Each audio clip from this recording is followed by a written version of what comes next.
राजस्थान के उपचुनाव में जिसे सेमीफाइनल कहा जा रहा था, वो चुनाव कांग्रेस ने जीत लिया है और इसमें आरटीडीसी चेयरमैन धर्मेंद्र राठौड़ का अहम योगदान रहा है। उसने इस जीत का श्रेय अशोक गहलोत को दिया है। उन्होंने धर्मेंद्र जी, आज सेमीफाइनल जिसको कहा जा रहा था वो चुनाव आपने जीत लिया है, कैसे देखते हैं इसको? अशोक गहलोत जी की सरकार 2018 से बनी है, तो सरदार शहर का जो उपचुनाव है इसको मिला के 9 उपचुनाव अब तक हुए। सबसे बड़ी बात यह है कि सामान्यतया अब तक जो सत्ता जिसकी रहती है उसके खिलाफ ही उपचुनावों के परिणाम ज्यादातर के आए हैं। पिछली बार जब वसुंधरा जी सीएम थी तो उनका भी आप डाटा निकाल लो, उससे पहले अशोक गहलोत जी की सरकार थी, उसका डाटा भी आप निकाल लो, उसके पहले वसुंधरा जी की सरकार थी, उसका डाटा भी निकाल लो। ये पहली बार हुआ कि अशोक गहलोत जी की सरकार बनने के बाद लगातार चुनाव में हमारी जीत हुई है, बड़े अंतर से, और परसेंटेज वाइज भी 9 की 9 जगह, 9 की 9 बोल रहा हूं मैं, जहां एक बीजेपी जीती है और एक आरएलपी जीती है, उन 2 जगह भी 7 पर तो हम बड़े अंतर से जीते ही हैं, उन 2 जगह भी कांग्रेस का वोट परसेंट 2018 के मुकाबले बढ़ा है और बीजेपी का वोट परसेंट 9 की 9 जगह गिरा है। इसका मतलब है कि गहलोत साहब की सरकार की लोकप्रियता 7वें आसमान। उन्होंने जो फैसले किए और जो आम गरीब के लिए, दलित के लिए, आदिवासी के लिए सबसे बड़ा फैसला उनका 10 लाख का जो मुख्यमंत्री चिरंजीवी स्वास्थ्य बीमा योजना, वो न केवल भारत में बल्कि दुनिया की भी मेरी जानकारी के मुताबिक किसी भी देश में नहीं।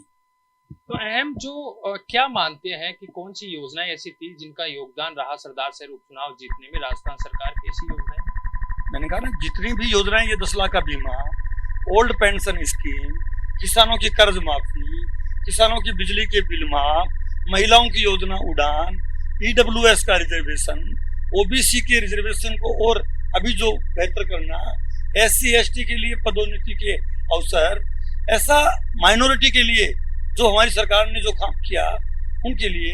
अभी हमने पुष्कर का जो मंदिर में 1.25 लाख का दीपदान किया, पुष्कर शहर को बहुत सुंदर बनाने के लिए वहां बजट अलग से दे रहे हैं। ऐसा कोई सेक्टर नहीं होगा जिसपे काम नहीं हो। उसी वजह से तो है कि हर उपचुनाव में बड़ी हजारों की जीत हो रही है।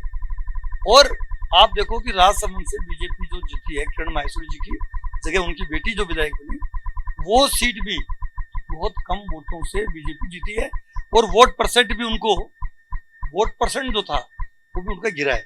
तो हम ये कह सकते हैं ये सेमीफाइनल था। इससे ये अंदाज लगा सकते हो आप कि 2023 में अशोक गहलोत जी के रहते हुए, अशोक गहलोत जी के मुख्यमंत्री उनकी लीडरशिप में वापस सरकार इस बार न केवल रिपीट होगी, इतिहास बनाएंगे।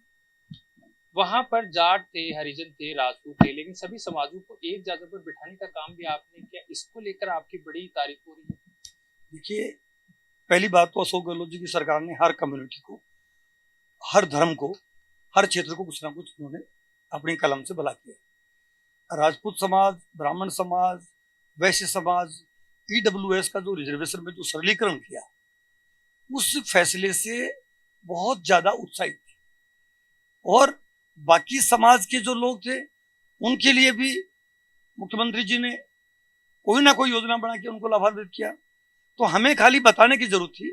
पहली बार सरदार शहर का राजपूत समाज एक जगह मीटिंग करके, ऐसा कभी नहीं हुआ कि मीटिंग करके कांग्रेस का समर्थन किया, ये पहली बार हुआ।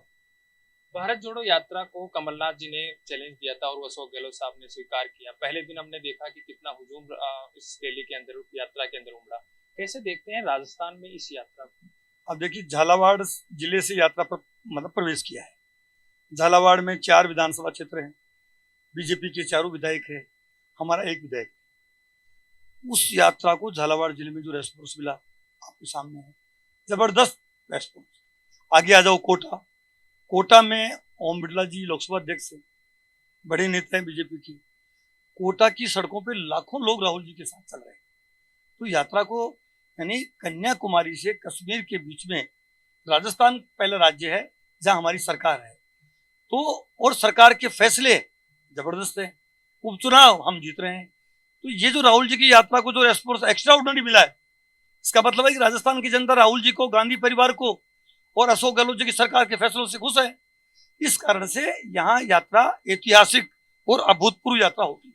आप अशोक गहलोत साहब के सबसे करीबी है, इसलिए मैं जानना चाह रहा हूँ कि पिछले 4 साल से खींचतान चल रही है, क्या ये भारत जोड़ो यात्रा जब राजस्थान से गुजर जाएगी तो तमाम उन पुराने खींचतान पे विराम लग जाएगा और 2023 के चुनाव में एक साथ जा पाएंगे? देखिए, मैं तो आपको इतने कह सकता हूँ कि मेरे जो हाथ में है मैं तो वो बता सकता हूँ। यहाँ अशोक गहलोत जी की सरकार के फैसलों से राजस्थान की जनता बहुत खुश है।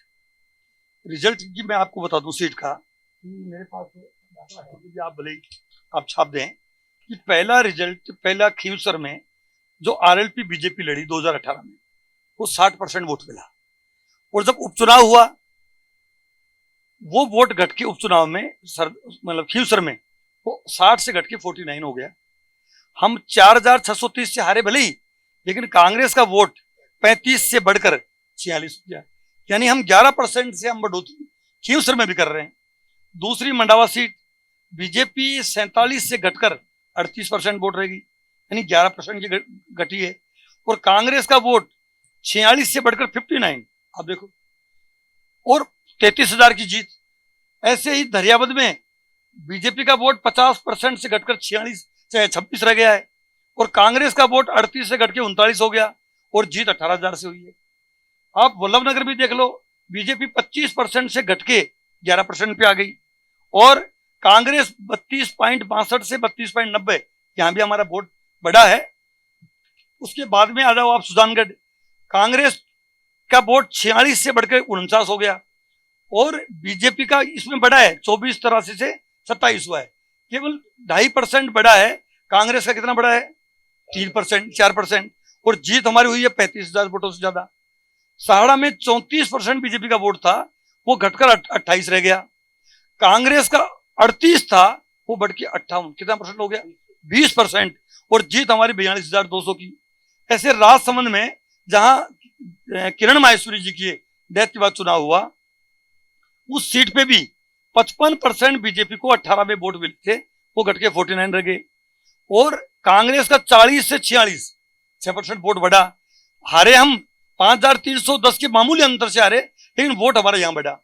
ऐसे सरदार सर का देखोगे, हमारा वोट परसेंट पिछली बार से जो पंडित जी एमएलए थे उससे बड़ा होगा, क्योंकि हमारी जीत जो है ना वो 26,000 से ऊपर की जीत हो गई है। तो ये सारी चीजें बता रही है। एक भी सीट, यानी जब से अशोक गहलोत जी की सरकार बनी है, ऐसा आज तक कभी नहीं हुआ है कि हमेशा वोट का परसेंट भी बढ़े और जीत का अंतर 42,000 की जीत। ये शो कर रहा है इस बार राजस्थान की जनता खुश है उनके फैसलों से। तो आम चुनाव जो 2023 का होगा, भाई नवंबर में तो चुनाव हो जाएंगे, अक्टूबर में आचार संहिता लग जाएगी, अब तो 10 महीने तो बचे हैं। उस वक्त ये रिजल्ट आना ये बड़ी बात है।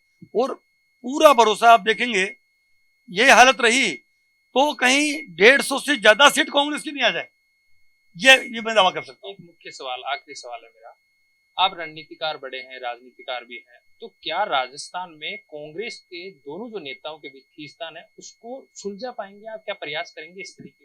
अब ये तो ऊपर का जो है, ऊपर के नेताओं के फैसले हैं। मेरी तो, मैंने बताया कि मेरी तो एक बहुत लिमिटेशंस है। मुझे पार्टी ने जब भी कोई काम दिया है, कोई पद हो नहीं हो, मैं एक सच्चा कांग्रेस का कार्यकर्ता, एक निष्ठावान कार्यकर्ता की तरह मेरा काम जो मुझे देते हैं, चाहे मुझे पार्टी दे, चाहे मुझे मुख्यमंत्री दे, मैं मेरा काम करता रहा। ये थे हमारे साथ धर्मेंद्र राठौड़, जिन्होंने साफ कह दिया है कि ये सेमीफाइनल हमने जीत लिया है और फाइनल के अंदर 150 से ज्यादा कांग्रेस की सीटें 2023 में राजस्थान में आने वाली है। कैमरामैन देवेश के साथ सागर चौधरी, महानगर टाइम्स के लिए, जयपुर, राजस्थान।